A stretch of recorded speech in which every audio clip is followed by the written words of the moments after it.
আমাদের দেশে অনেক ঘর বাড়িতে দেখবেন, অনেক দোকানে দেখবেন বিভিন্ন বড় বড় এরকম ছবি টাঙানো আছে, যে ছবিতে লেখা আছে নবীজির বোরাক, সে বোরাকের আবার দুটা ডানাও আছে। দেখছেন আপনারা? অথচ নবী করিম সাল্লাল্লাহু আলাইহি সাল্লামের বোরাক আমরা কেউ দেখেছি? তাহলে এই ছবি যে অঙ্কন করেছে সে কোত্থেকে দেখলো? বোঝা গেল এটা নবী সাল্লাল্লাহু আলাইহি সাল্লামের বোরাকের নামে প্রতারণা।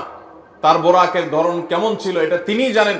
হাদিসের বিবরণের সাথে বরং এই ছবির কোনো মিল পাওয়া যায় না।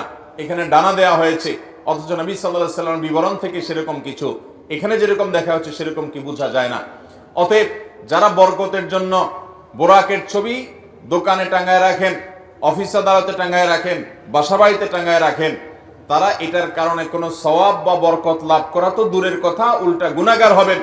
কারণ নবী সাল্লাল্লাহু আলাইহি সাল্লাম বলেছেন বুখারীর হাদিস, লা তাদখুলুল মালাইকাতু বাইতান ফিহি কালবুন আও সূরা, যে ঘরে কুকুর থাকে অথবা কোন প্রাণীর আকৃতি থাকে, ছবি থাকে, সেখানে আল্লাহর রহমতের ফেরেশতা প্রবেশ করবে। বিধায় নবীজির বোরাকের নামে আপনি যে ছবি রাখছেন, এটার মাধ্যমে আপনার ব্যবসা বরকত হবে না, ঘরে বরকত নাজিল হবে না, বরং আল্লাহর বরকত এবং রহমত আসার দুয়ার বন্ধ হয়ে যাবে। আল্লাহ তাআলা আমাদেরকে নেক্সট সূরাতে শয়তানের এই ধোঁকা থেকে বেঁচে থাকার তৌফিক দান করুন।